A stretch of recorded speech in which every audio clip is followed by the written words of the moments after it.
Hello and welcome to another episode of the Captain's Table. My name is Paul Berserker01 Batman Shelley, your humble host and space bartender at the AstroPub, and your space professor, your lore professor on the Astro Historian.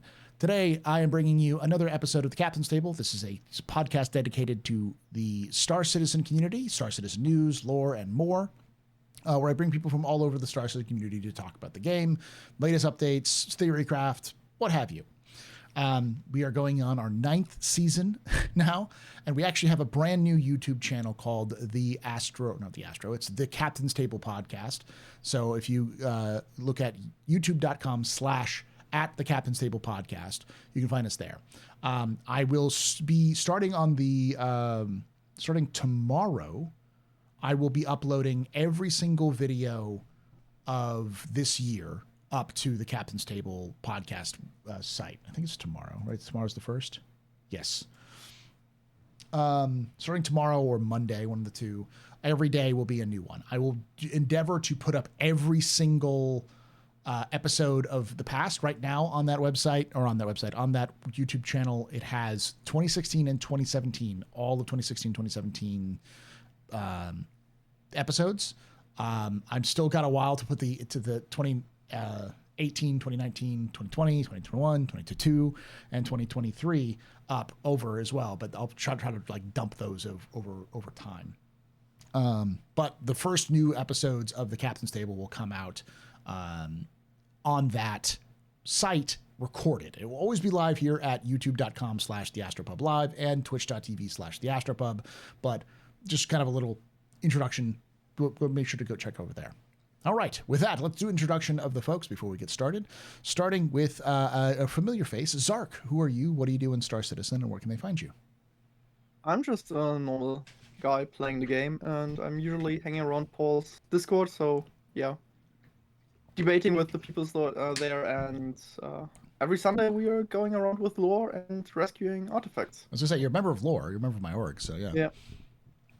And Apollonaut, who are you? What do you do in Star Citizen, and where can they find you? Gotcha. Yeah, I'm Apollonaut. I've been in the community since 2015. I run an org with about 250 people called Soul Armada. We had a booth at CitizenCon in LA. You might have seen us last year. I'm also the admin of the California Bar Citizen Discord server. I've been doing events for years.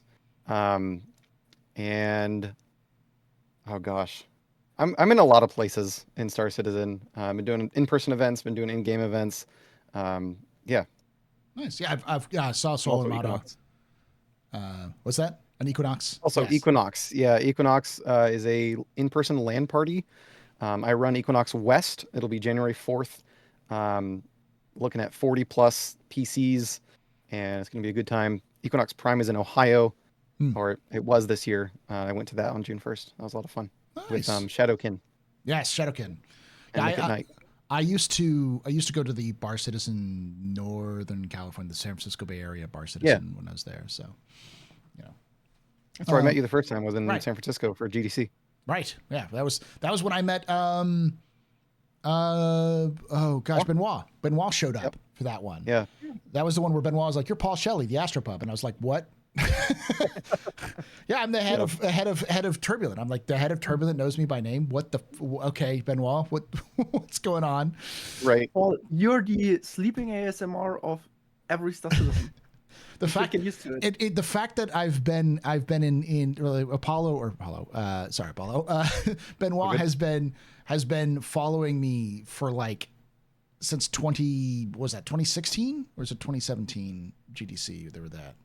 It was 2015. 2017. 2017 was it? I have the T-shirt. Okay, 2017. Whenever it was, that's nuts. It's just like okay. But yeah, that's fun. And people have seen you around the verse. I know I saw you at CitizenCon as well with Soul Armada and everything like that. I've probably heard of Soul Armada. So, theme today. IAE. We've talked about IAE for the last 3 weeks, but the first week we talked about it, we just talked about the upcoming ships and what to look for. Last time we talked a little bit about the Intrepid and about the start of it so far and how things were working.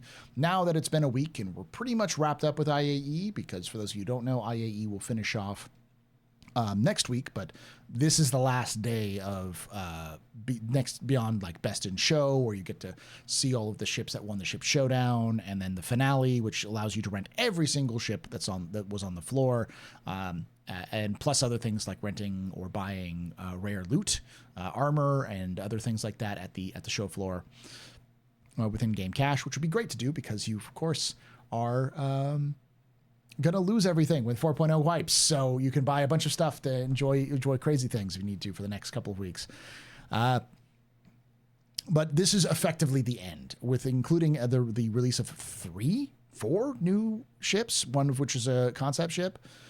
So before we get on to those ships, though, let's generally take the temperature. Let's talk about the negative aspects. Is there anything that sort of stood out negatively in terms of this event this year, in terms of participation, CIG, performance, bugs, anything that stands out to you? I'll start with you, Apollo, not in that. Sure. Yeah, the biggest thing I've noticed was just on the subreddit, there's a lot of negativity during this event. There's people complaining about price increases that are, kind of stealthy. Xylo had made a comment last year about not doing stealthy price increases, and then they went and did it again. Mm-hmm. So there's some of that. There's also the CCUs, like the different upgrades, war bonds that they're offering are not of the same tier as people were hoping. The ship sales, the nerf to the Redeemer, and then the release of the Paladin, making people go, And then, general participation in the event is kind of middling. I mean, there was a lot of hype around SitCon, and then it quickly died. Yeah. I feel like a lot of people kind of sat in their adrenaline and then kind of took a second to breathe, and then we're like, okay, yeah, I mean, it's back to where it's always been. Yeah, I think that's this is the fastest we've seen the sort of drain, because like last year, we were there live for CitizenCon, and it built on itself. Like it did well, and then the IAE was good, and then the end of the year was great, and then we moved into 2024, and then everything started falling apart because they didn't have a 3.23 patch that wasn't released until June, so we didn't even have a Q1 patch. And then they basically took 3.23 and then split it into 2 patches, which became basically this year's been 1 patch. And then if 4.0 comes out, even 4.0 is half. So I kind of see we sort of drained that energy there. The stealth price increases are interesting. I'm going to be a little honest on this one. It seems like a lot of much ado about nothing, because it was like $5.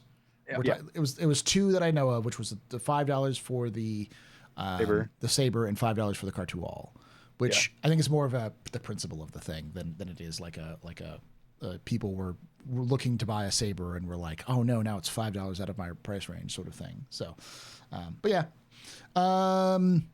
Zark, any negatives that you can from your experiences in terms of like community interaction, bugs, performance, anything like that for this event? Yeah, so let's go backwards. I say today the big negative thing I noticed was people complaining that, oh no, the Paladin is a multi-crew ship, I can't use it solo. Oh no, why would you do this, CIG? That's not the case though. Yeah, that was because first they didn't announce that the pilot could use the size 4 remote turrets. Yeah, for those who don't know, the Paladin can use the size 4 remote turrets according to them. But even then, people are still like, "Oh no, I don't want to play on MMO where I have to play with other people." Mm-hmm.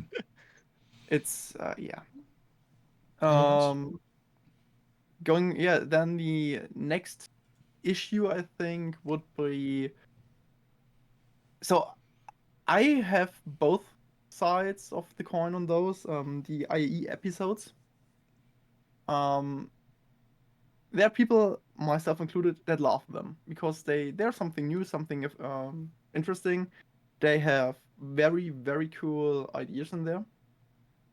But I also know that people hate them because they click on the video, it plays for 30 seconds, they're like, no, not for me, and cut off, and don't get to the juicy bit in the middle.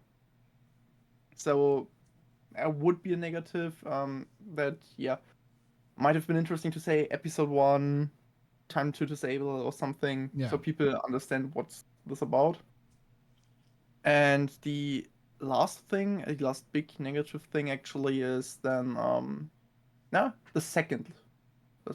Yeah. Now I think if I go backwards is the whole Star Citizen doesn't make enough money kind of debate that got off during the beginning of the whole IAE. Yeah. Fear mongering, in my opinion. But I think we talk about this later on. We'll probably talk about that. Yeah, I mean, that's one of the things I will point out, and we'll talk about this again before we go into the positive side of things. The last negative thing, what I would say, this is something I share, is that the event was run during IAE. Mm-hmm. Pre-flight is always a bit of. You're talking about Save Stanton? Yeah, Save Stanton event. Especially you have the 4.0 deadline. You have to kill 3 addresses. And during free flight, these servers are always iffy. So if you have the free flight, then the addresses. I did try to do the phase 3 today. I got the first kill pretty much for free. I just shot 2 rockets and then some Polaris came around and topped the address to its deathbed. And afterwards, the mission didn't work anymore. I hopped servers a couple times, nothing worked, nothing went, impossible to do. So yeah, that would be my 4 negative things. The drain away with the excitement zone, I don't think it's really about. I don't think there's less participation or the enthusiasm draining away, because I think most people are focused on the EPTU with 4.0. That's why IAE is not interesting. Okay. Yeah, I'll definitely agree with that one. I think that a lot of one of the major problems with the enthusiasm is because this is the first time they've run an event with other events running. So like IAE plus Save Stanton plus 4.0 and EPTU. I don't think they've ever had a situation where they had like a patch like a 3.0 or a 3.18 running while another event was going on, like a sale. I think so. It's splitting a lot of attention. Like if you look at most the content creators, like at least live streamers, most of the live streamers are focused heavily on 4.0 content rather than focusing on IAE. And most of the content online right now on like YouTube is mostly just kind of coverage of the sale itself. So like Save Stanton is sort of in this weird zone where it's kind of awkwardly pulped out. And then Free Flight is always, for those of you who, if for some reason this is the first time you've ever seen anything about Star Citizen, you're watching the show. As Jared says, everyone shows their first show. I know that, but please tell me how you got here. Little lost child. How did you end up in my this video as your first one?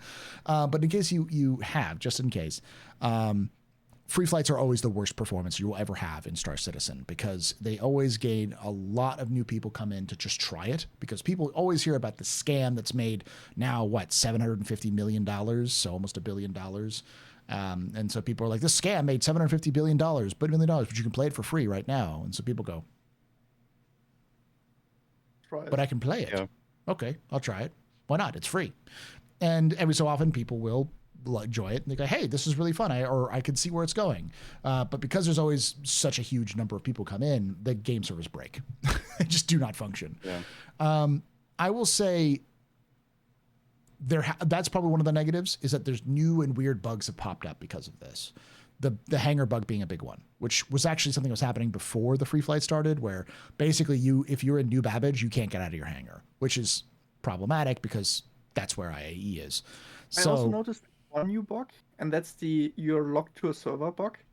Yeah. Where you can't join any new game session for some weird reason, and it takes like 15 minutes, half an hour until your character is free again. Yeah. Yeah, it can cause lots of there's lots of Star Citizen bugs that have decided to be very bad. Not being like elevators breaking. I can't tell you how many times elevators just broke, so you just can't function well. Those sorts of things. Unbroken elevators. What They game are you exist. playing, Paul? They do exist. Every so often, you just got to make sure you do you got to spin backwards and throw salt over your shoulder while you Do the ritual incantation. Yes, the ritual incantation. I still say Thank you that's on this, but- us veterans who've been around forever. Are they like when Star Citizen reaches 1.0 in a couple of years and new players come in, let's get to the elevator, and all of us are like spinning around but counterclockwise and chanting Chris's name backwards as we walk in. They're like, "What is that?" It's like, "Oh, that's the only way to get the elevator to work." Usually, we're still not used to this, you know. Yeah. And so yeah, there's sorts of these little weird bugs I think have caused a little bit of a sour taste, because there's plenty of people I've seen commenting about how they wanted to come back because it's IAE, and they enjoyed watching CitizenCon. They come back in, they say, I can't even get out of my hangar. So The funniest bug was today. So I went to the Anvil show floor. Sadly, I didn't hear the announcement, so I don't know if the McCrack announcement changed or is still there. But I went down, want to look at the Paladin. So there were some leaked rumors about the Paladin coming out, and some people found the Holo Viewer, and there were 2 Crucibles in there, and then they speculated, okay, then it has to be twice as long as it now is. I went down to the Holo Viewer, and instead of a Paladin, there's still a Crucible. Yeah. Yeah, we just have images now. We don't have a model yet. And if you go to the Crucible side, at the front you have the Crucible listed, and and both ships are the Crucible, but the back panel is for the Liberator. Yeah. No, for Legionnaire. Legionnaire. Right. So that's the thing. There's been a lot of that where, like, right, for instance, another problem. It's supposed to be for 2 days. They don't work for 2 days. They lose after a day. So it's these sorts of bugs which have either never happened before, or things that CIG could have tested for, but it's clear they didn't have enough time or manpower to test for it. So they just said, because they're all on 4.0. I also think that's the reason why the price increase wasn't announced, was because they just forgot about it, and nobody bothered to double check the copy, because like it's the same with they're the busy with bug 4.0. that the show floors are only there for 24 hours instead of 48. Yeah, that's what I was saying. Like the show floor is crashing, and they even said, like, it's a bug. We know it's a bug. We won't be able to fix it until the end of the end of it. It feels a lot like CIG, where this IAE said we have to do IAE, but okay, here we go. Because it's clear that they wanted to get IAE out, but they thought they were going to have 4.0 out before IAE, which that's why it's called New Frontiers. So they just kind of sort of thing. That's what it feels like. That's the general vibe of the show floor right now. Is just kind of like, yeah, there's like signs that don't match the ship, or like they don't send you to the right place. It's like, okay, well, yeah. At one point, one of the main, I think it was during like Drake Day, or was it Origin Day? They had like the Aegis layout on one of the maps. It was like, what? How did you even do this? Like, what is going on? Did nobody check any of these? Probably didn't, because a lot of the people who are responsible for checking those are probably just head deep in 4.0. So, so it's that's probably the biggest issue. And I think the other one, of course, is the reduced revenue, which we'll talk about here in next. One more issue. As great as the IAE Academy is, and as an idea, oh yeah, getting people in, do the tutorial, do those starting missions. If you decide to stay, you get the armor. For veteran players, it's like, okay, you have it, so you most likely have most of those quests already, so you already get the armor. If not, just do 1 or 2 of those things, and then you track it via the homepage with 1 stamp a day and no clear. I got my 3 stamp, so I got the cargo hauling stamp day 1 as I did this. So I started doing the tutorial, went to the shop floor, took a look, nothing on the homepage, refreshed it a couple hours later, I got the cargo hauling stamp. 2 days, nothing happens. Then I have all of a sudden 3 stamps. Okay, then the first distribution of the armor comes around. I have no armor. And I know so many people who have issues with getting those stamps and knowing it. As great as the idea is, like getting those free flight people to do something, some easy missions to hold their hands or something. Please use a different system. Something else. Just do it like the Save Stanton, track it via the journal or whatever, and who cares? But not this again. Yeah, And not this only one stamp a day. we'll get to it because I actually think there is some merit to it. I think that's the least of my concerns about this, and I actually think it's I'd expect it to be broken because it's the first time they've done something like this. But let's get into the reclaimer in the room, which is the funding. For those of you who don't know, Star Citizen's funding this year has always been sort of weird. It lagged behind significantly at the beginning of the year, and then it jumped with Invictus thanks to the Ironclad, and it was actually above pacing after Invictus, and then it slowed down again over the summer. And this last CitizenCon wasn't quite as big as previous years. September wasn't quite as big, so it's been sort of off and on a little bit. It's been close to pacing of the past couple of years, and then not. As of this recording, it was somewhere around 95 to 98 million this year. And as a result, it's not quite on pace to break last year's record of 117 million, I believe. And maybe not even making the same record as the year before that, which was a record year. That itself was 113 million. Now, for perspective, 2020 had 85 million. So it's still well over the pacing of 2020, which was one of the best years of Star Citizen in terms of participation, new people signing up, all that kind of stuff. So the question is, and I'll start with you on this, Zark, should people be concerned about what could possibly happen if CIG doesn't make another record-breaking year? What if they only make 100 million, or 105 million rather than the 117 million they did last year? Is this going to be a bad thing, a good thing? Is this just nothing? What do you think? So we always had some fluctuation in the earnings of CIG throughout the years. I mean, especially in the beginning, we had 2 or 3 years that were quite weak. So I believe 2015 was very high, 2016, 2017 was rather low, 2018 picked up back again, or something like this. Yeah. We've only had one down year, which is like 2017, which is the big down year. So if we only get 100 million, it's still 15 million more than 2020. It's 10% less than 2022, 70% less than 2023.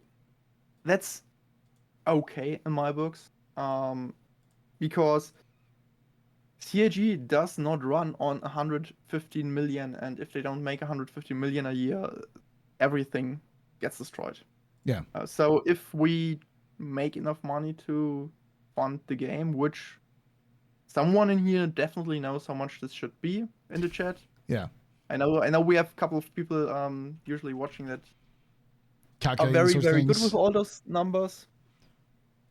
But I say if we make 100 million, we are fine.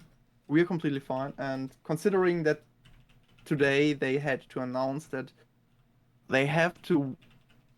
people have to be patient with their orders being fulfilled because there were so many people buying stuff, I don't doubt it. I think the Paladin goes like crazy. So money-wise, I don't see any issue, especially since there aren't any big costs left, in my opinion. Mm-hmm. So because the new offices are there, there's no need to expand in terms of real estate. I don't think CIG will expand people-wise either, at least not by a huge amount, because they already have 1,000 people. You can only expand so much for a single game. Mm-hmm. So I don't see another huge expansion to 1,500, 2,000 people coming. Okay. And Squadron is around the corner, so even if we would make a bit less than they would need. Having Squadron pretty much done fine, done. Mhm. Should Feature complete. feature complete, and also should make them really go, okay, yeah, we can stem this tide. And then there's also the thing to consider. I think people are just people didn't really have a good chance to spend money this year, in my opinion. Okay. This might also factor. And also, we have growing prices all over the world, so Yeah. obviously, what you spend goes down. And on the other hand, aside from the Ironclad and the Paladin, there weren't really any ships that were like exciting. We have 2 more Saber Ravens.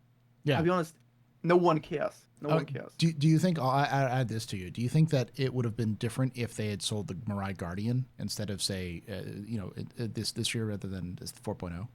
Because I've heard a lot of buzz about the Guardian. People seem to be excited about the Guardian. I think if they had brought out the Mirai Guardian instead of the Saber Penguin or Peregrine, or what is it? There would have been a lot more money in there. Definitely. Okay. Definitely. Not just because the ship itself would be a bit more expensive, but also because more people would be excited. Let's face it, the Saber Raven racing variant. Yeah, I know there are probably some fanboys out there that love the ship, and good for you. Yeah. Saber Raven looks great, but there aren't a lot of people that will buy it. That's the thing. And if, as you said, Paul, the Ironclad came out, it was an exciting ship. It's a great ship. It has great features. It wasn't too expensive. Wasn't this nice 300, 400 buck range. Yeah. Sells like hotcake. And I think the same we see with the Paladin today once the numbers are up there. So I think it really also comes down to what was there that we could have bought. Sorry, I'm trying to mix I see my mic is constantly humming for some reason. I'm trying to figure out what's going on with that one. But all right, I think that's a good way of putting it. Apollo, is this lack of money a concern? Is this lack of funding a concern? I say lack. I mean, it's still $90 million, right. But you know. Yeah, I knowing the number of employees they have, how many developers they have. I mean, they just had a article published about them with some layoffs going on. Mm-hmm. They're going to have to kind of tone down their Squadron 42 team a little bit as it's feature complete, and they just go into polish phase and they go into releasing. It's going to have to shift from development to then marketing, mm-hmm. And then building the hype in the rest of the world about Squadron 42's release. And they're going to have to shift some people over to Star Citizen. So there's going to be a lot of shifting going on. I think we can all sort of predict that pretty easily. I don't know if I can say too much about pay on the developers. But if you just do like 1,000 employees, I know they have more than that now. Yeah. 1,000 employees times 100,000 a year, that's already 100 million. Yeah. And 100,000 a year is low for development. And I know they're not all developers, but like they're gonna push their budgets on just employees. Yeah. So it's they're riding a fairly thin line. So yeah, it is always going to be a concern. And they're going to have to maybe reach out to more funding sources than just the community. The community is fairly fickle. Yeah. There's a lot of the funding is dependent on the goodwill of the community. And they've been burning a lot of it recently, just not delivering on things and having kind of lackluster responses to the community's complaints. I don't know.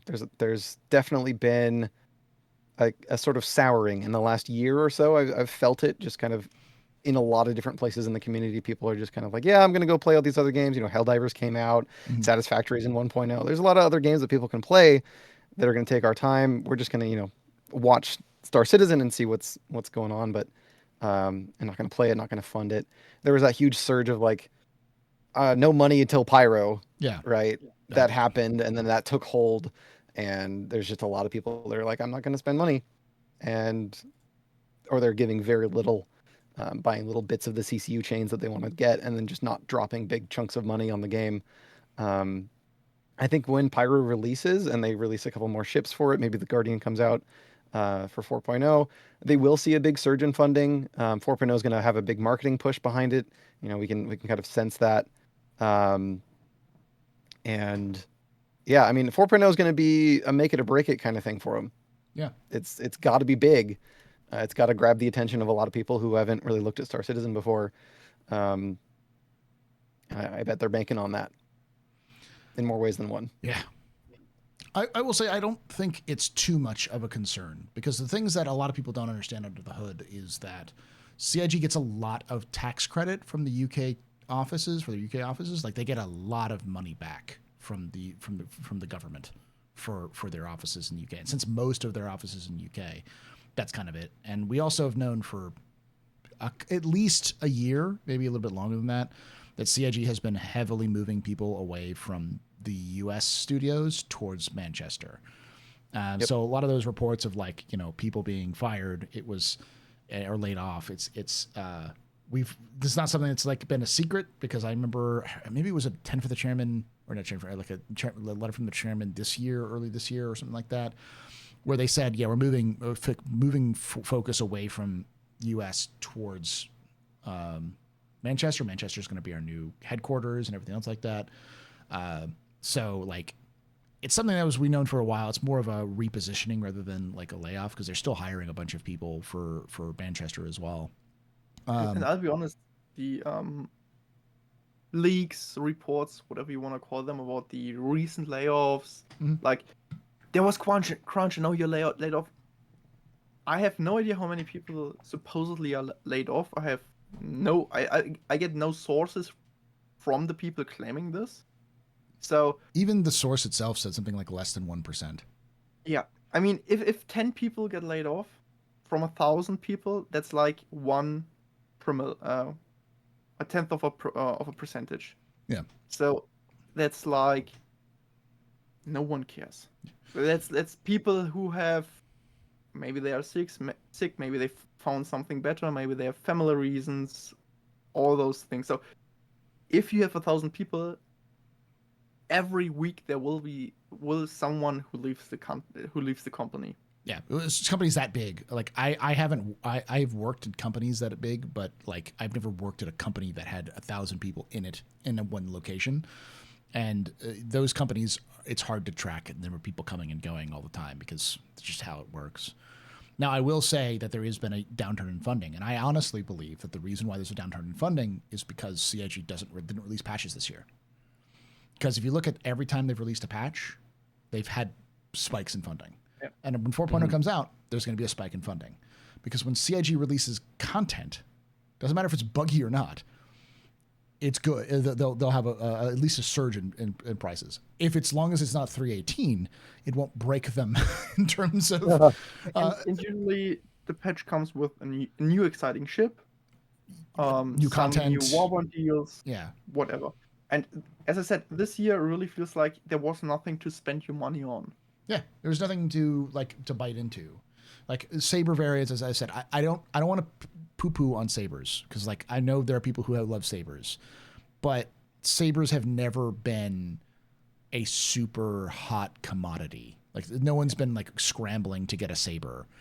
But if they sold something like the Super Hornet Mark II, what was it, the Valentine edition, the Heartseeker. The Heartseeker. If they had sold that, even if it's Heartseeker Mark concept, II. Oh yeah, people they would have just have to bring the paint for the Mark II Hornet. Just the paint. Just the Mark II, the Heartseeker paint. Yeah. Yeah. Like, so there's like these little things like that which they could have done, and I think they just misplayed a lot of the ship sales, which is one of the reasons why it's so low. It's just they just didn't quite hit it, and I think the combination of the ships not being quite exciting, because the one thing everyone was looking for when they released the Firebird everyone's like, oh, are you going to do a QED variant of the Raven? And instead of releasing QED variant, they released a racing variant. And it's like, I love racing. Racing in Star Citizen is fantastic. Oh, yeah. Echobit and the crews that do all of the, oh gosh, what are they? What am I blanking on them? Atmo Esports, Atmo, yeah. Yeah, all of the folks who are doing racing stuff. It's really good content, but it's niche. It is like as somebody who does lore content for Star Citizen, I understand what a niche is. Like, I am a niche of a niche, so I understand that those content creators and the groups are working really hard, and it's really mostly to support themselves and their own passions and their love for those things. And I know CIG comes from a racing background. A lot of folks at CIG come from either working on racing games or big fans of racing, so they really want to support that crew. But there's supporting, and then there's spending 18 months making a ship, like, especially since it was the only ship that was sold at that time. It was when it came out, it was just like, what? So I get why but it was like, I think they just misplayed a lot of that stuff. By the way, Paul, if you make a lore video about racing, you can call it the niche of the niche within the niche. There we go. So, like, it's fine, but I think CIG misplayed a bunch of things. I think they because they failed to release a bunch of patches, they only really realistically have released one patch this year. Yeah. They released 3.23, and then they split 3.23 into two patches, and so we've kind of had trickle patches, so forth. And we've got like a quarter of a patch in 3.2, 3.2, and or 2.24, 3.24.2, and .3 were both 4.0 based patches, and a lot of the stuff that was in 4.0 came out then, but 4.0 didn't come out. So it's one of those, like, 4.0, they'll have released 1.5 patches, and 4.0 is such a big patch, it probably will do well if they release it on time before the end of the year. And just to go a bit, looking a bit into the future, if I take a look at the silhouettes from this CitizenCon, what ships they are working on, Ironclad, Pioneer, both things that are exciting. Yeah. Perseus, exciting. The weird, probably Drake silhouette that looks like a cut off Corsair or something. Yeah. Exciting. I think they realized this, and they'll bring a lot more exciting ships next year to compensate. I wouldn't be surprised if the Ironclad got bumped up the list because of how much it sold. Like, because it's according to interviews that I've seen, or because Execute and Algrid had a chance to sit down with the ship team at IAE. I've heard a little bit of their discussions, and the things that they came across with from that team was that pretty much every ship takes 18 months. There are other things that take the actual design process and production might take less, but to get through the full pipeline is 18 months. So if they did the concept and they were like, okay, well, the concept is here, and then we'll come back to it a little bit later. I think what happened is that they hit the concept. The concept did so well. They were like, there's a huge call for this. People are really excited for it.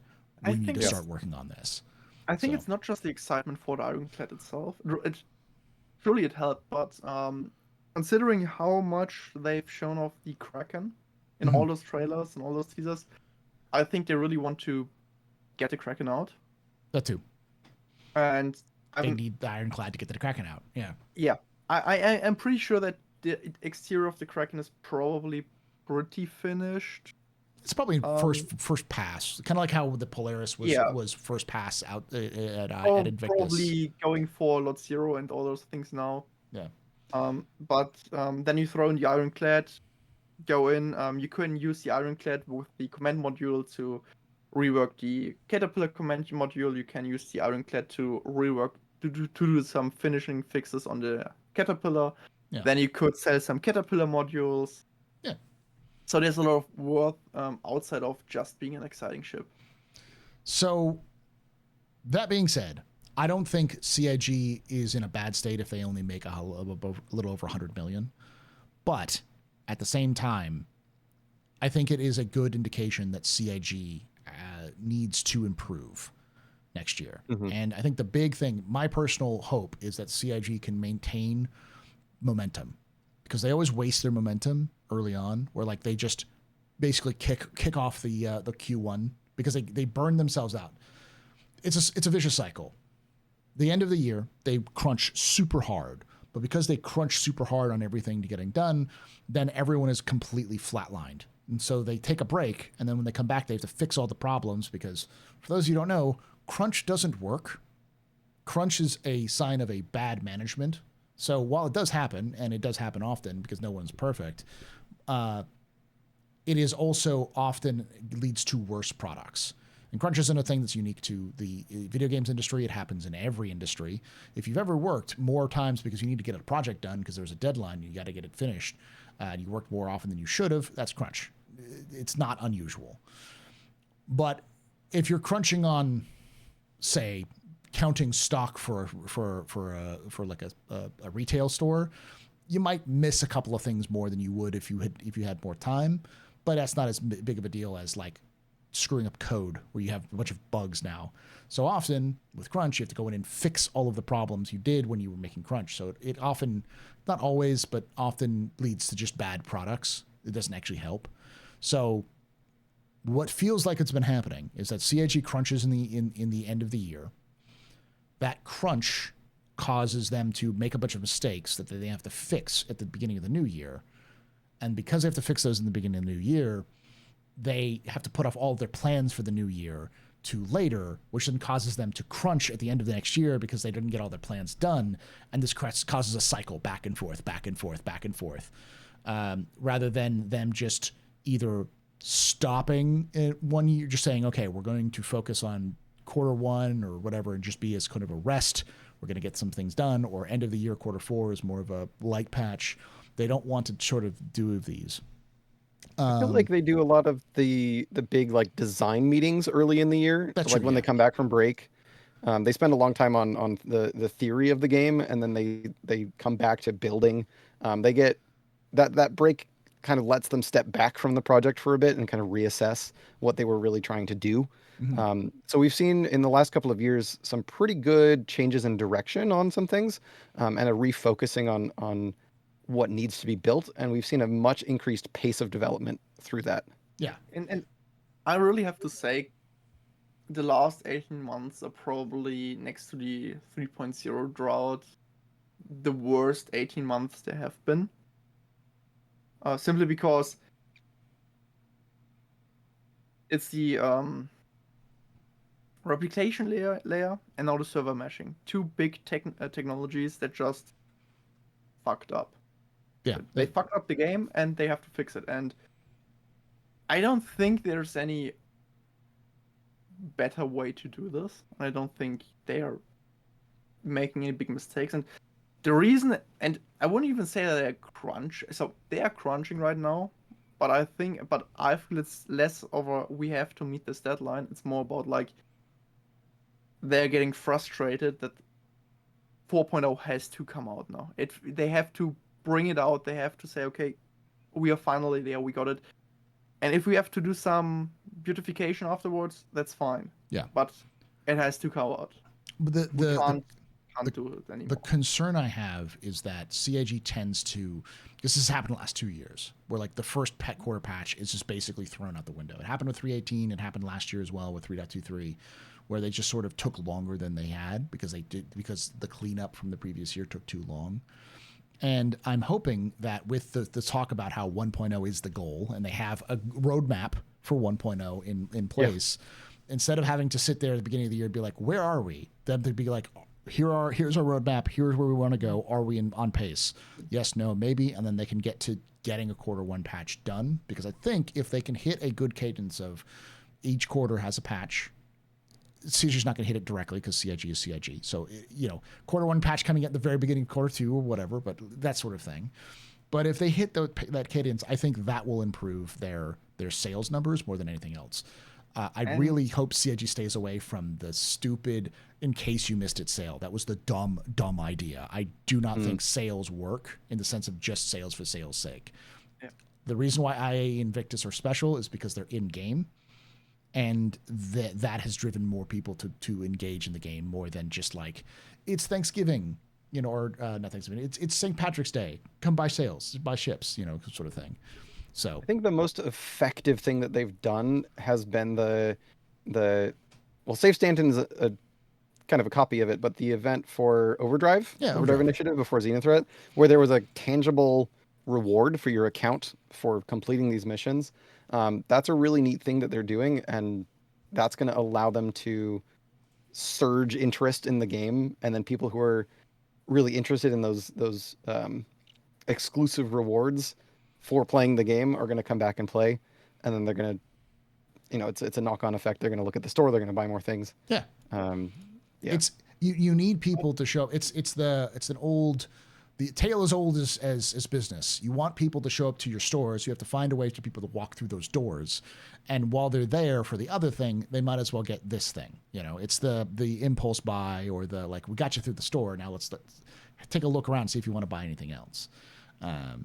So I have to say, there's one thing I'm optimistic about the Quad 1 patch, and that's a lot of the things that got cut from 4.0 got cut because they don't want to have it tangle up with server meshing. Yeah, you don't have QA time for it. That's what it is. So I think that pretty much the Quad 1 patch will release with just the cut content and be done. So the cadence should be there if they don't mess up massively with something. And considering it's server meshing we're talking about, it could be, though what I've heard so far, the EPTU runs quite smooth for what it is. There's some problems. Like the jump point doesn't work properly and the elevators will break every so often. But it's like Star Citizen bugs, not like the back end is on fire sort of thing. Right. Yeah. It's the easy stuff. It's game. I'll be honest. Not server related, or maybe some the jump point not working is like, I don't care. That's the same level like elevator not working. Yeah.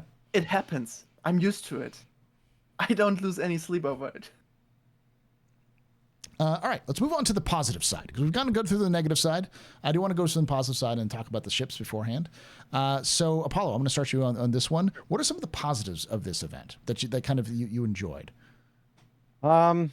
Shoot. I mean, really, the Safe Stanton stuff is cool. It's, well, when it works, right? The adding different kinds of missions into a series is a good concept. Giving players options for different phases, having like 2 choices of missions that you can do. You don't have to do both of them. You can do one of them 6 times, and it's just the same thing over and over. Yeah. I think that's fine. The ships that have released, I mean, we got the Intrepid. There was a lot of interesting discussion around it. I would give it probably, slightly above, like the total sentiment, right, is slightly positive. They did upgrade its weapon size to size 4. It's a decent starter now. It's got some interior cargo, a little nice space inside. They're giving people free paints for it. Like overall pretty decent. The best in show paints are not popular in the community. Well, it's very divided. Some people love them, some people really don't. What else has gone well? Yeah, I'm struggling. I'll go next and I'll let Zark finish with it. I think the performance overall is good. Oh yes, the performance. I don't think the performances really took a hit much. There are some weird places that it's kind of the frustrating. The performance is frustrating because I'll start off, wake up in my hab, it'll load in. You can feel the chunking of it loaded in. Once it's fully loaded in, I'll walk out the hab and it's like smooth, like 40 to 60 FPS, even in landing zones. And it's like, what game am I playing suddenly?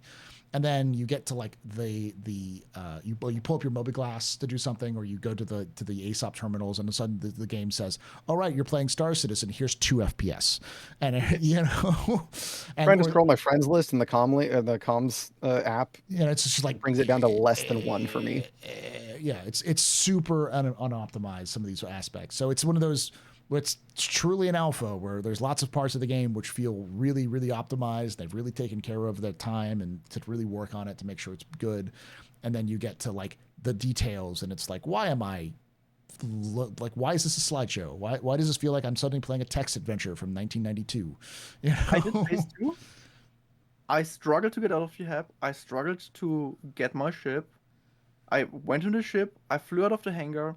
Smooth as hell. I could snipe the assassination targets from 200 meters away, no problem. Yeah, it's They got perfect. it's Perfect weird in that kind of sense. But I would say the performance is not what I expected it to be with a free flight, because free flights are usually dog awful performance where everything is bad. And this year it was but we have to more say, normal, but even every better. year the performance increases. Every they year do. the free flight hit, the performance gets less. Yeah.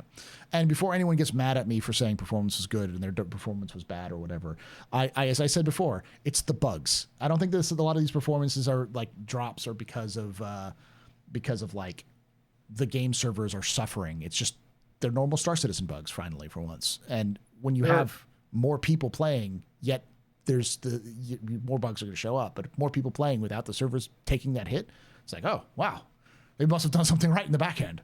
So I mean, you can get unlucky like I did today, and you have like one server recovery after another for like a half an hour. Yeah. And nothing is running anymore, so we still have everything is burning bugs, but overall, yeah, performance is great for now, IAE. What were you saying, Apollo? There are still some memory leaks, Mhm. specifically around certain stations or moons, stuff like that, where I noticed it's like, oh, I'm using 30 gigabytes of memory for Star Citizen. What? Yeah. So yeah. we're getting there. As always, you say something positive about Star Citizen, everyone in chat decides to explain how you're wrong.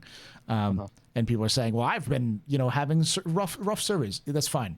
What I'm saying is not everyone is feeling like the servers are dying on them, which is typically what happens when a free flight happens. Like, everyone's performance gets degraded massively. And this is the first time I've played where I'm like, there are sections of this game which are better than normal.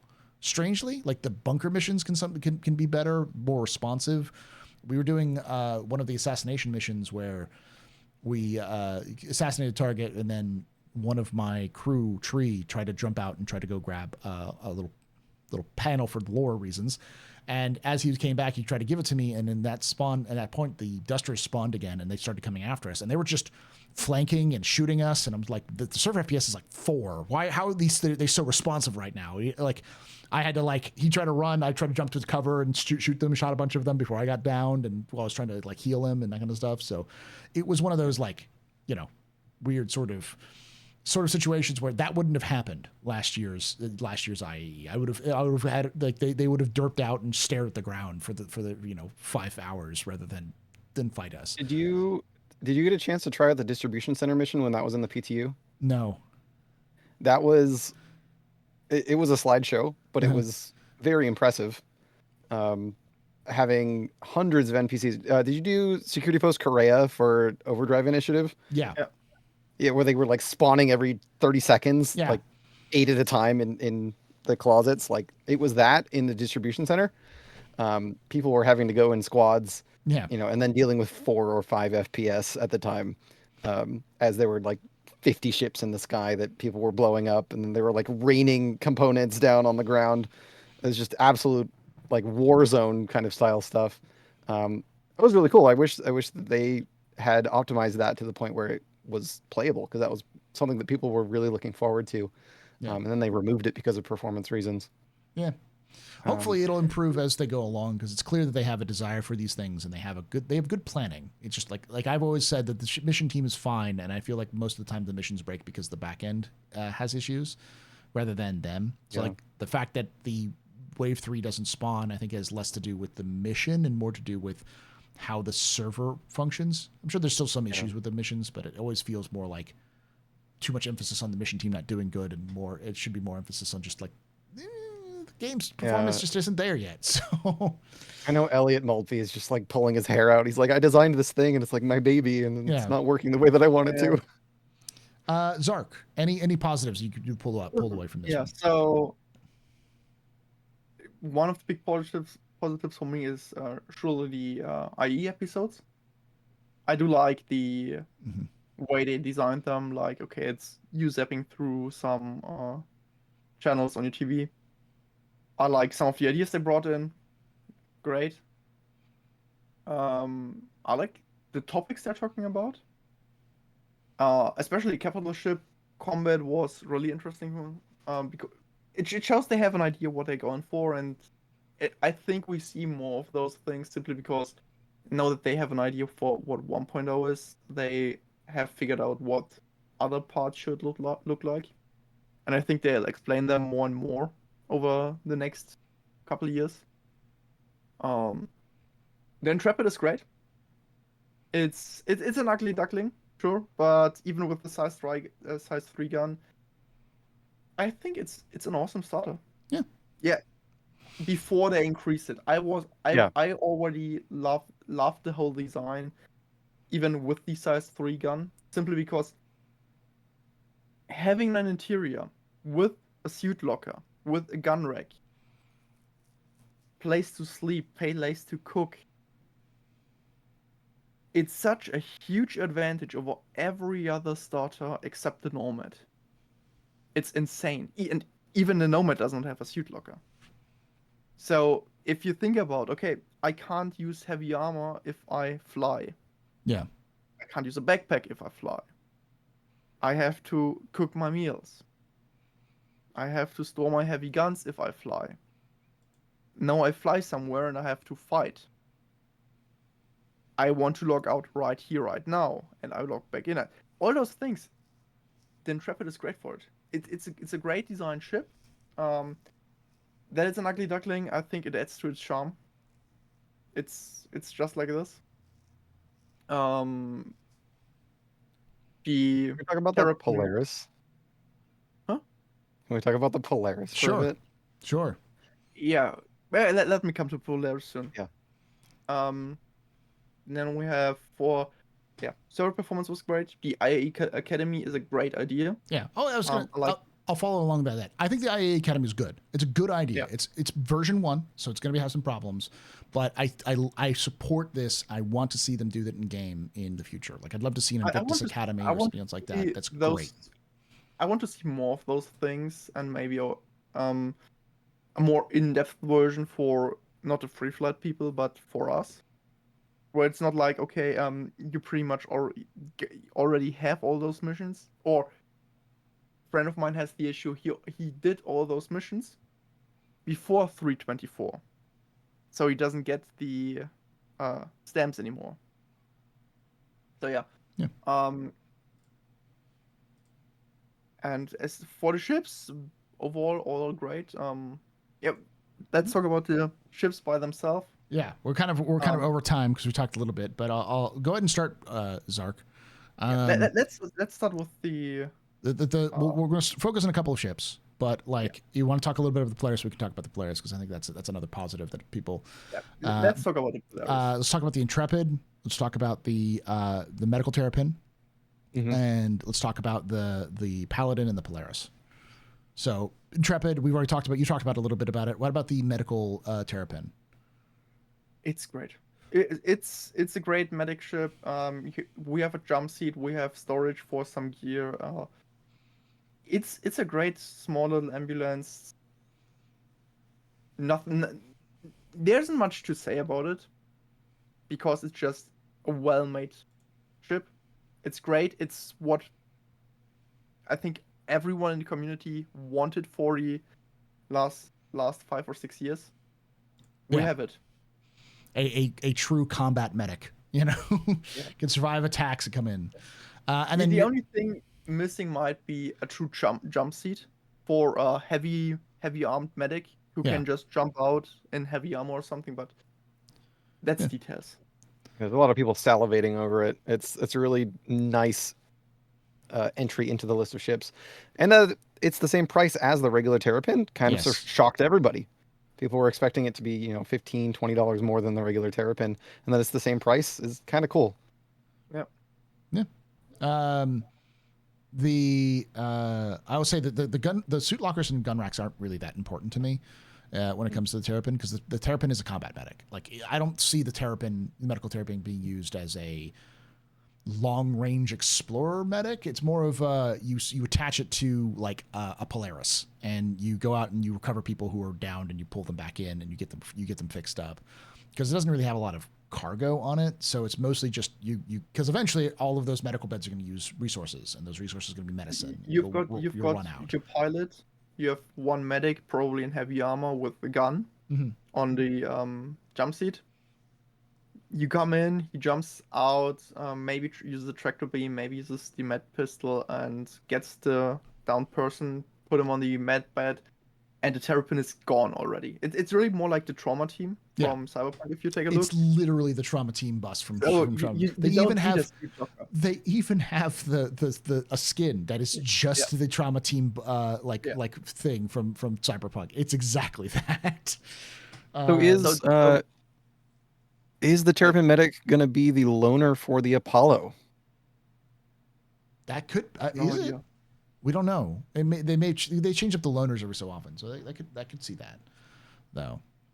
It is close in price to the Apollo, that's where it kind of gets a little shaky. But I don't see the Apollo flying into a combat. So to be fair, I mean, you've got the Medivac that is more heavily armored, has missiles.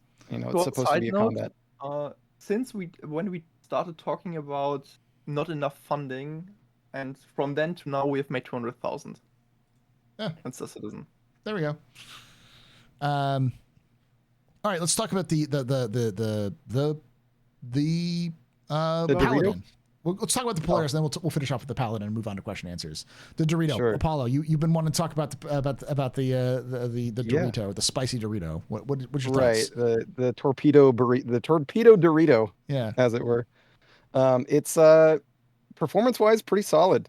I've seen capital ship fights with 3 of them against an Idris, and they're all firing their torpedoes, and the Idris is using its PDCs to kill them, and it works. It's smooth.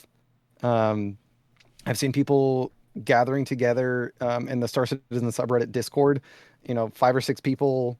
The channel name is like, I have a Polaris, come join us. Yeah. And there's like 5 or 6 of these channels that are all just, this is a Polaris crew, and it's really cool to see that happening.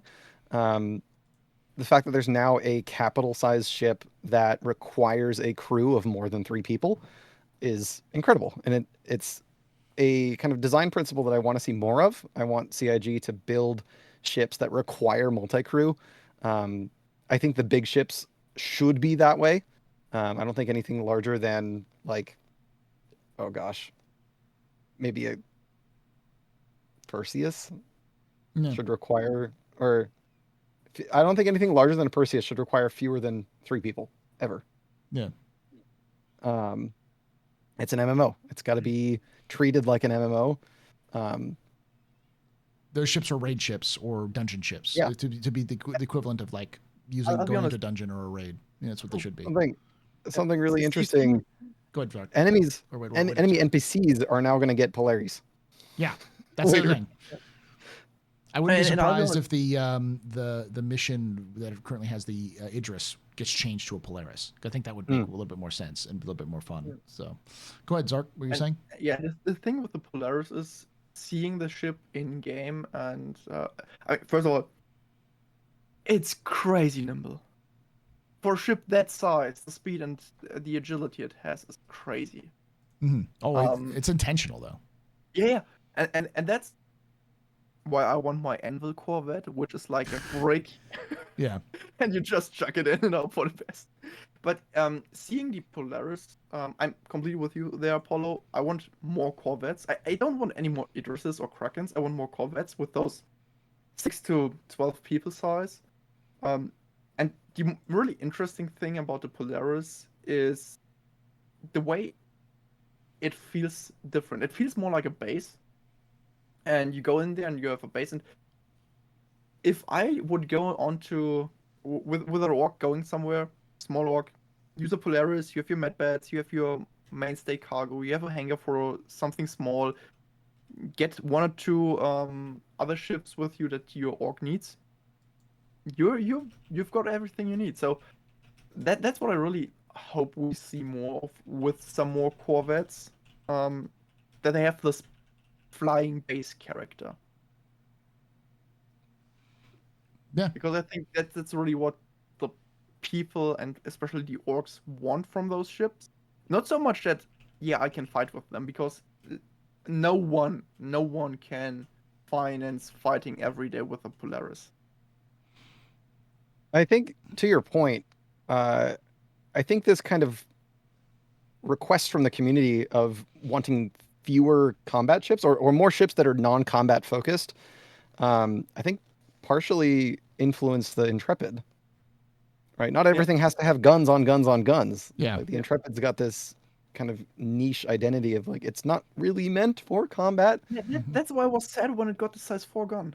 I really disliked this choice, because I think the size 3 gun would fit more with the style of the ship.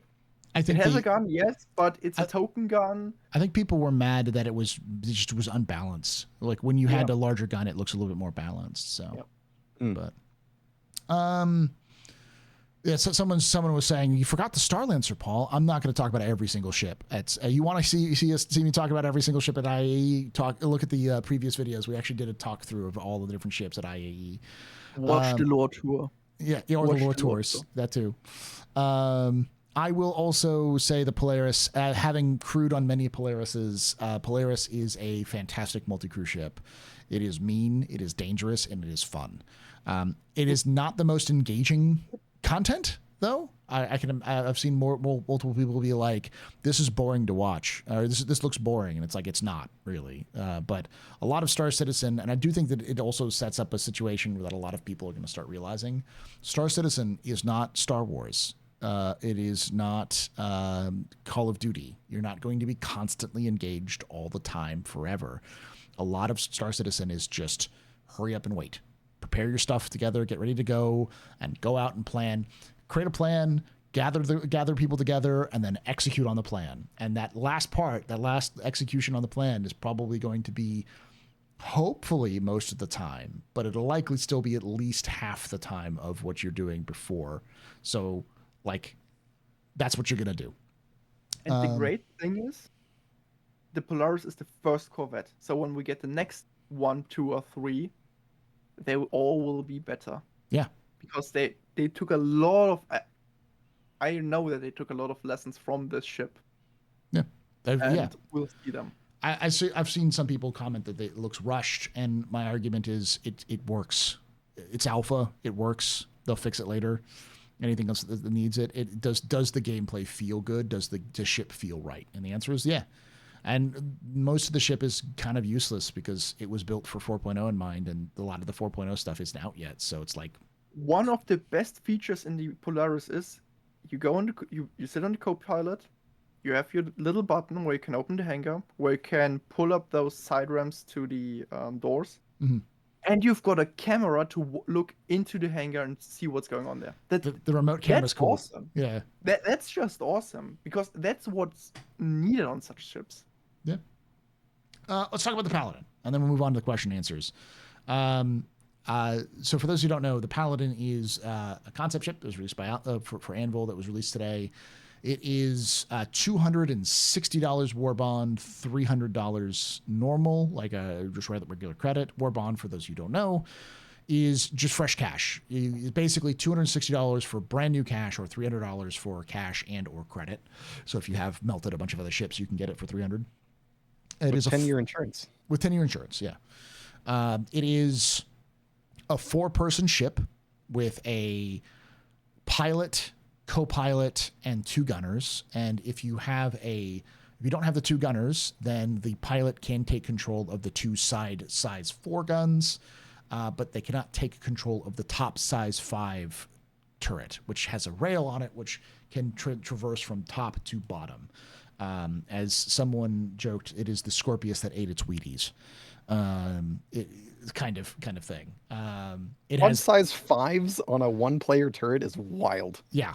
Well, at least it's like pilot controlled. That would have been absolutely overpowered. Oh yeah, that would have been the new Corsair. This is the new Hammerhead Hunter. Yeah, that's what this is. So the pilot can actually fire guns. It Get They four can- size fours. They can operate 4-size force. We don't know. We need clarification on if that means that they can go into the remote turret mode or if they can fire it fixed forward. I feel that it's probably just going to fire you, but it's fixed I forward. think So gimbaled or fixed forward, yes. Yeah. Would make the most sense. kind of like how the Nova tank can be fired from the driver's seat, but Yeah. you can't really maneuver it. You can't really aim it. You have a small range you can fire it from. It's going to be a 2-player ship, realistically. Yeah. It's going to have 2 two-player. people in it. It's going to be like the Redeemer, where you get 3 people, you get 1 person, and then 2 people on the turn. That's it. You don't need the other tiny cannons. I Yeah. say that's one of the really interesting things about this ship is you can come in with 4 people. You have your suit lockers and weapon racks down for heavy armor, so you can really gear up, still fly the ship. You come in, you bring hell, you land. Mhm. The co-pilots, the gunners from the lower deck, jump back, equip themselves, rush out, do the mission, and you provide air support. So I think it will be a 4-person ship for all those missions, because you have 2 people that can do the missions outside the ship. Or You can still provide cover. or also act as engineers. So like Yeah. that allows for that sort of thing. I think the one thing that we're missing in the context is engineering, and based off of CIG's discussions, engineering is a huge deal in the game going forward. Like if you have a multi-crew ship, you're going to want an engineer because they're going to keep you alive longer. I could see actually the pilot also having. They always talk about how you can modify and change your MFDs to suit your needs. So if you run the ship with 4 people, you could bring up a lot more engineering MFDs. So as the pilot, you could much more efficiently work your shields or something. Mhm. So this could also provide a benefit. And yeah, this ship has a lot of potential because having a crew of 2 to 4 people, that's the baseline small group you always see. It is the 2 to 4 people. perfect. It is the perfect Goldilocks. It's the Goldilocks gameplay as we've deemed it. So. It's large enough to have a lot of fuel. It has the small 50-meter ship has a size 3 shield. Yeah. That's insanity. It's the same size as the Valkyrie. It has a lot of Yeah. design keys from the Valkyrie too. So, I mean, it's an envelope ship. It's a brick you throw at people. yeah. So your thoughts on it, Apollo? As a Redeemer owner, I'm a little salty. And Why? I'm You got a probably better going to ship end now. up owning one. Yeah. Now you have a better ship, so you should be happy. Yeah. Finally get a good gunship. Yeah, but he can't get it LTI because the Redeemer's going to probably be the exact same price as this. I have the best in show paint from last year. That was great. Yeah. Oh man, it's conflicting. You know, it's a great ship. I mean, I'm not going to knock it. It's going to be the next kind of go-to ship for when I do org operations. We need to go kill hammerheads, like do VHRTs, ERTs. We're just going to go, okay, let's hop in a couple paladins. Like we only need 2. Let's go kill a bunch of stuff easily and then have a cargo ship come and carry the cargo off of the bounties. Like it's just going to be an easy decision. I think the community is always trying to find the highest DPS for the lowest number of players. Yeah. And this is going to provide that niche really easily, handily for all kinds of groups. It's going to be like, okay, yeah, go get the paladins. This is our fleet now. I will warn people though, because CIG has a knack for doing this. There is a much greater than 0 chance that this is going to end up getting nerfed between its now and its final release.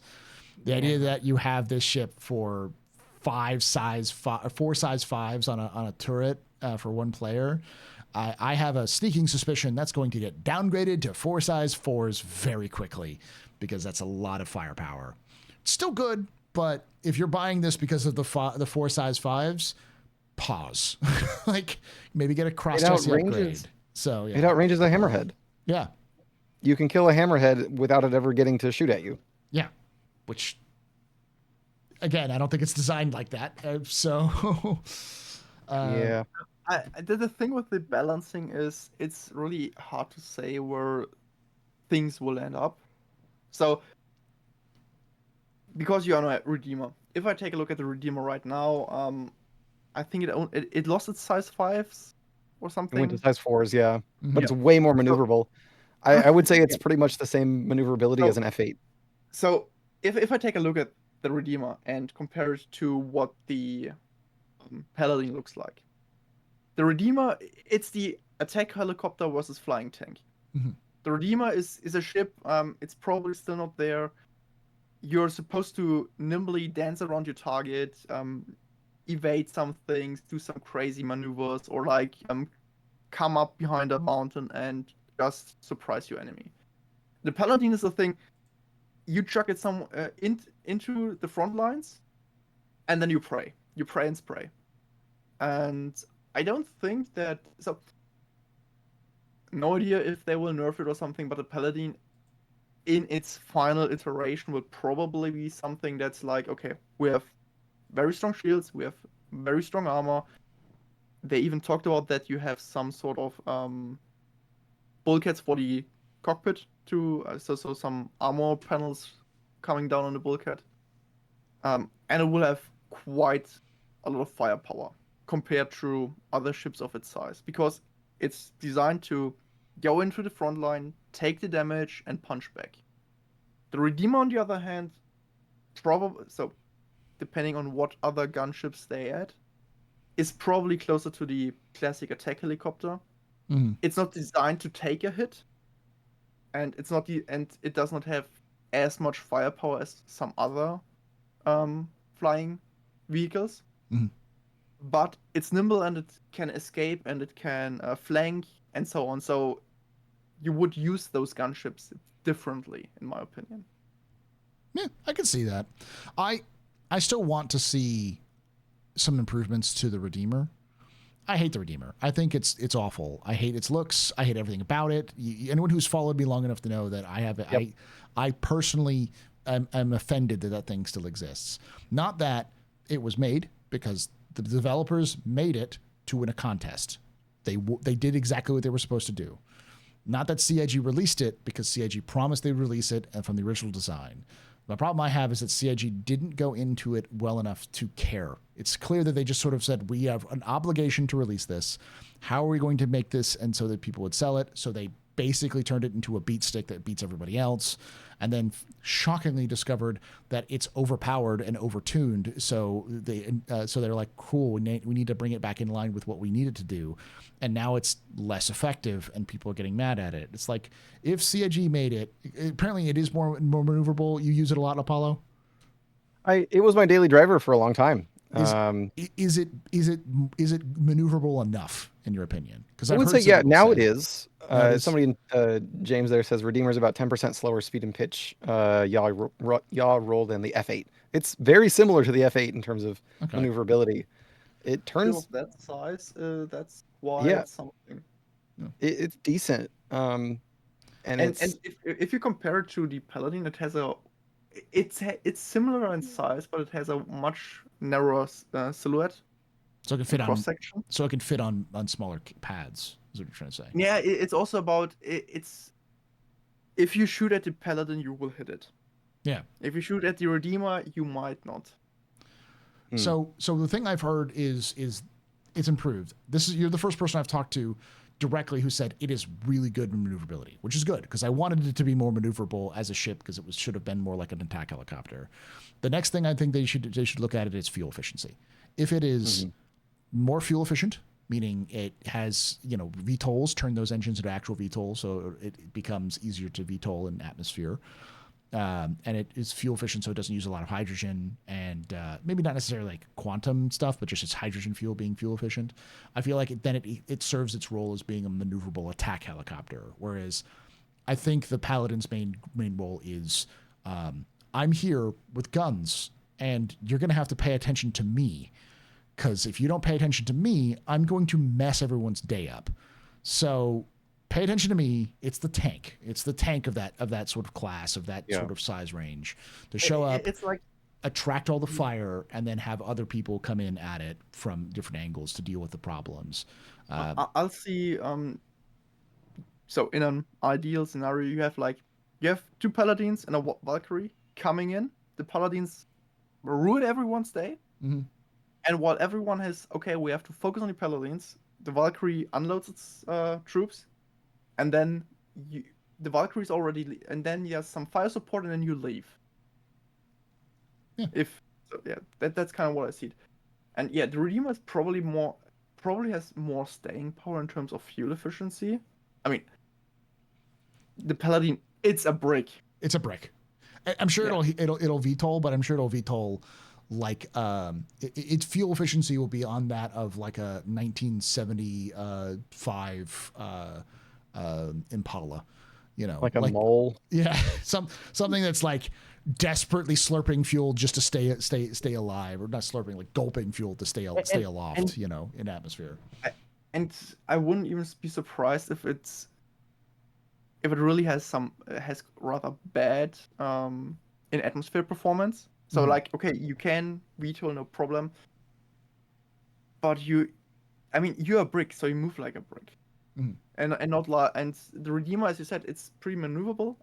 The F8 is quite maneuverable, so yeah, I think those ships right now, they have each their own spot, and they work. Sure, people are sad that the Redeemer is now. It has more guns, but they are weaker overall. So no, it has more turrets, but they are weaker than the Paladin. But I think I think it works out if you take a look at what they are supposed to be. And personally, I might even go so far and say CIG should do another gunship that's even more nimble than the Redeemer with even less firepower, which is really like the.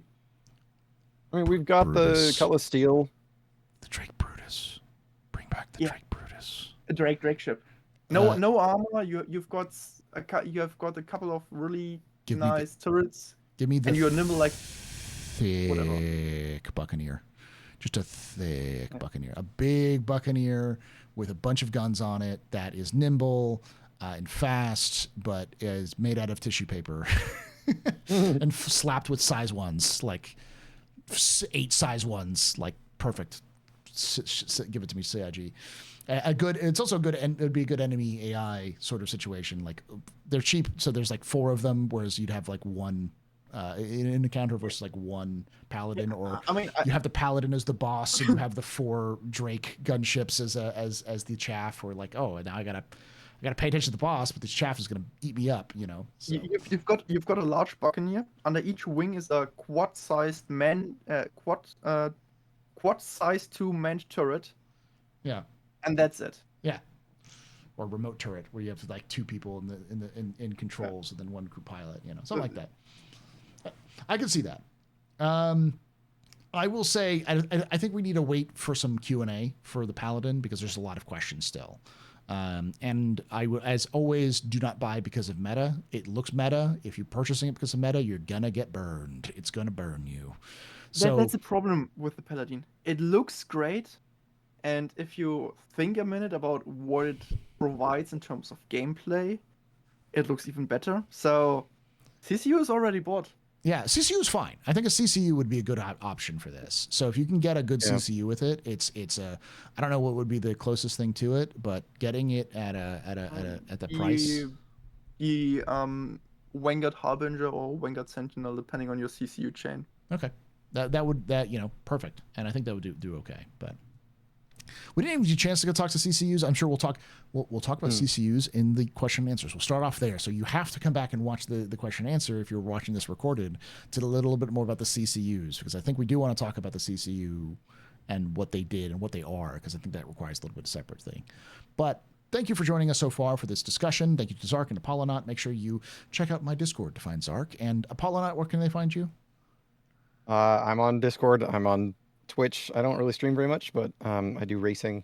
Check out barcitizen.sc. Join your local Bar Citizen community. There's going to be a big shift in the communication levels. They're going to be improving a lot for, especially in the US around Bar Citizens. That's coming this next year. I'd forgotten you were like one of the racing holders for like a big name for racing. I remember your name. It's like, why do I know his name? Like, oh, because he races all the time. Wait, for what?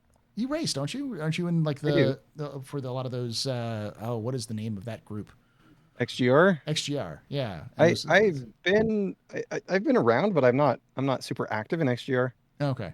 Like, I do a lot of guide sessions. okay. I teach people how to play the game. Done over 100 guide sessions for newbies. Um, and I'm very much excited for the new in-game guide system. Mm-hmm. The Yeah, take a look at. I'm all about in-person stuff. Join Bar Citizens. Check out Equinox EQNXSC.com. They're doing a big LAN party in the middle of the year, over 100 people. And then we also have one coming up in California, San Jose, January 4th. I'll be there in person. I'm going to see if Space Tomato and his wife will be there, Ms. Tomato. And yeah, it's a good time. I run Solar Armada. It's a 250-ish people org that we do weekly events. Yeah. Check us out. Awesome. All right. And of course, if you join this, please join us live at twitch.tv/TheAstroPub, youtube.com/TheAstroPubLive at 4 p.m. Eastern, 1 p.m. Pacific. And that's for GMT. That's 9 p.m., I think, GMT, around that, British time. Would love to have you come join us live and join the chat.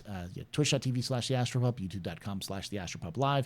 And make sure you subscribe to us on YouTube for the recorded videos, which is youtube.com/ at the Captain's Table Podcast. Would love to have you see there. And of course, you can also catch us on the Spotify, where we have Spotify and all other podcast formats where you can find the Captain's Table on there as well. Thank you for joining us. We're going to be taking some time to go to the question and answer session, which if you want to know that one, it'll be above Zark's head there, that link. So you can click there and you'll be able to go there to the next one. And we'll take a few minutes to use the restroom, get something to drink, and we'll be answering questions from the chat real soon. But like I say every time, hope to see you someday in the black.